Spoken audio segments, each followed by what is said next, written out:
Welcome back, you lovely scallywags, to League on Lock.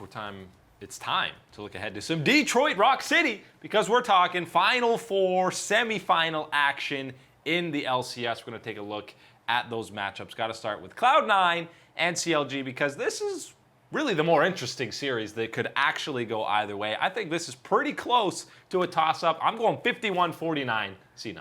Oh yeah, hey, it's close. I'm taking that exact same odds here, but I'm going on the CLG side here. This time rolling with the hot hand coming through from the quarterfinals, excuse me, the way that they played, the momentum they're picking up here. I'm feeling good about Power of Evil's squad. And, well, if you're looking back to, you're taking into account maybe the tiebreaker where they got completely destroyed. I've already forgotten about that. You heard pretty much every member of CLG borderline flame their coach saying that draft was terrible, we had no chance. The Caitlyn Morgana got a little bit out of hand. This is one of the most interesting matchups is obviously the battle of EU mids in NA. We know that Niski is... listen, we talked about him coming in for Jensen and Cloud9 being in trouble. Well, they run their entire game plan through Niski more so than they ever did with Jensen, and it has worked pretty damn well. It has worked phenomenal so far for this C9 squad here, and it's kind of one of those situations here when you talk about European mids coming over to North America. Yeah, you have to talk about it quite a bit because, of course, that makes up the majority of our mid laners and type of situation. All the good ones, at least. Right, but the situation, of course, here is remember that these are kind of the two most recent ones to come over here. And of course, Power of Evil came over with a big splash of money over to Optic. A lot of expectations after some time with Misfits and wasn't exactly able to deliver to the playoff end. Has finally done it here with CLG. Niski, on the other hand, comes in right away from the LEC and immediately big impact here on Cloud9, adapts right into the team's rotation. The family that Cloud9 is as an organization fits in well, and the performance that he's been able to bring here into the mid lane is something that we haven't exactly seen from Cloud9 because I think that he is playing on another level than what Jensen was even able to deliver for the C9 faithful. And a little interesting tidbit you saw at the bottom there. We know pretty much every single team is running 2-3 teleports per game.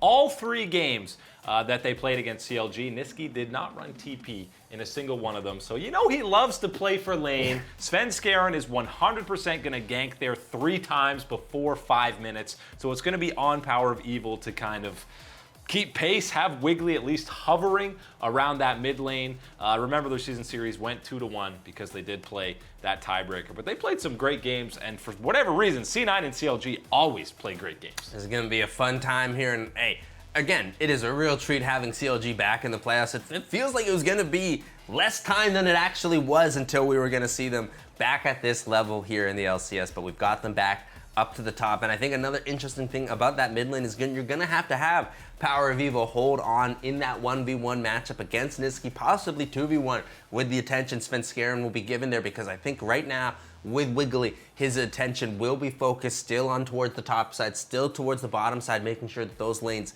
get through and get some advantages at their time, because you have so much strength and so much trust in what Power of Evil can do on his own in lane. And remember, again, that tiebreaker, it was Sneaky carrying through that bottom lane. What version of him are we going to get in this series? Because that's, again, going to be a huge factor. For the majority of the split, him and Zeyzal struggled in that 2v2, whereas Stixxay and Biofrost were one of the most consistent duos throughout the entirety of the split. So if we get, if Sneaky gets a favorable matchup, then it should be good, but you got to imagine CLG. You got to focus your pick ban on that bottom lane, maybe. Right now, I'm thinking about when you're thinking bottom lane, hey, I'm looking at the supports in this one. Yes, of course, ADC's big time matter, and of course, you've got some star power there with Sneaky and Stixxay, but talking about the supports, I'm looking at the differences between how the two play.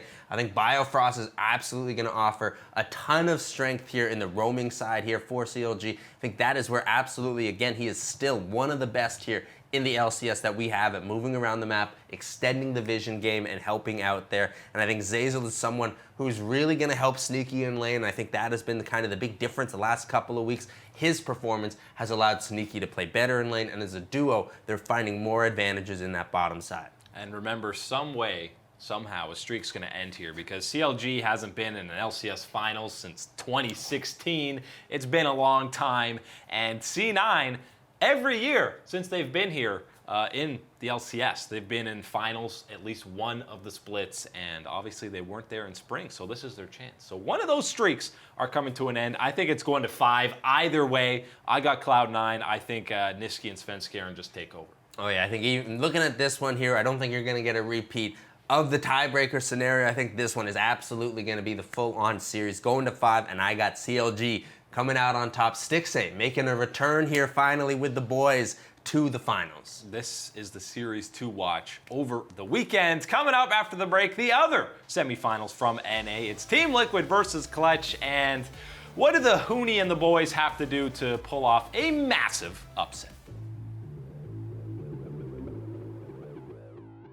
We are back. It's League Unlock. That is Mark. My name is Eric. Previewing some semifinal action from the LCS. And we know, historically, Clutch, they probably performed the biggest upset of all time when they took down TSM in 2018 spring. Well, if they take down Team Liquid in 2019 summer semis, boom, that is now the biggest upset in the history of the LCS, taking down the back-to-back LCS champs. It's got to be the number one thing on their minds right now. Clutch Gaming, they're a hungry team right now. This is a team with a lot of confidence in themselves already throughout the entire year. When no one else had confidence. Right, exactly. When you're talking about players like Huni and Demonte, you're talking about a lot of self-confidence here, a lot of willing to bet on yourself and your talent in any type of battle here. And that's exactly the type of attitude that they're going to be bringing up here to Team Liquid. There's no way that this is going to be Clutch Gaming playing, trying to get Team Liquid to play down to their level. This is all going to be about Clutch Gaming elevating their game, elevating their aggression to play towards the level of NA's best squad in Team Liquid.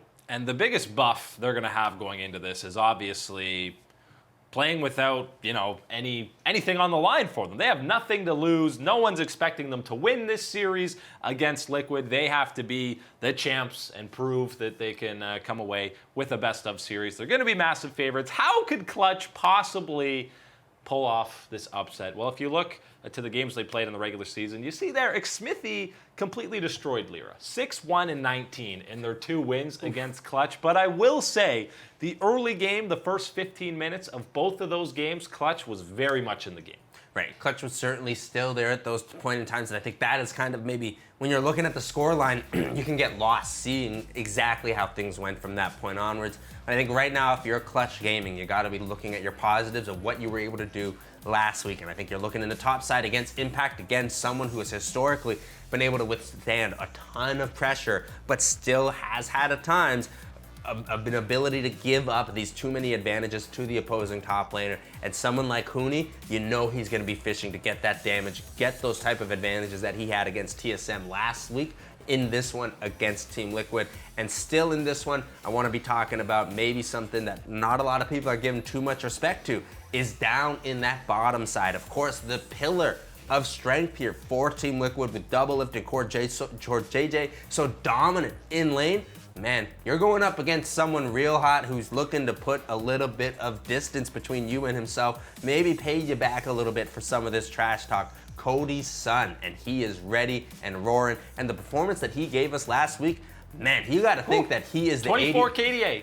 I know that you got the name Doublelift, but Cody's son's got to be the ADC to put down this week because of the way that he was performing, the way that he was styling on Team Solo Mid. Oh boy, you don't want to let that happen again this week, Team Liquid. And I think the main thing, if you're Clutch, to look at here and where you have a chance, obviously it all starts pick and ban.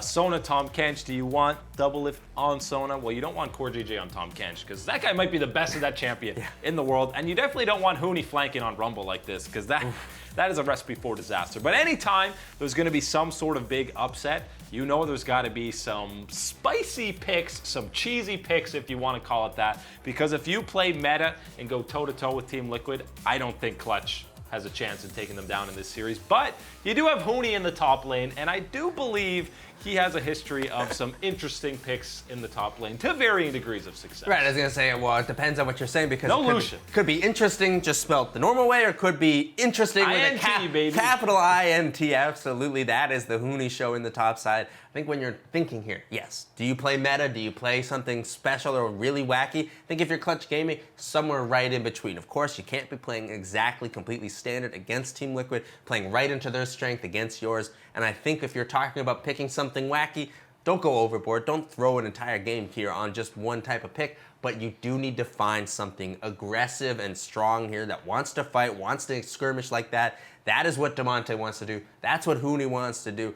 Pick the team, pick your teammates, the members here, the players that you're going to be able to perform on. Get those advantages for Clutch Gaming. I mean, we've even seen Zed be a huge featured pick for them. You've seen Damonte play it. You saw Cody's son flex it mid. Syndra bot. None of that. Hey, man, sometimes that's what you got to do in a best-of series to kind of open up some of the picks. Maybe you win a game with a cheesy strategy like that and force a couple of bans from Liquid, and all of a sudden, you get a stacked meta squad on your side. I think that this is certainly a situation here where I have faith in Clutch Gaming to pull off a type of mega upset, but they're also going to have to be thinking outside the box to get some of these advantages on Team Liquid. I think Liquid's too good in NA. It's 3-0. I'm going to give them the 3-1 here. Some respect to Clutch Gaming. That better be from a Zed pick, but either way, Liquid, huge favorites. That's it today for League Unlock. Eric and Mark with you guys. Thanks for hanging out.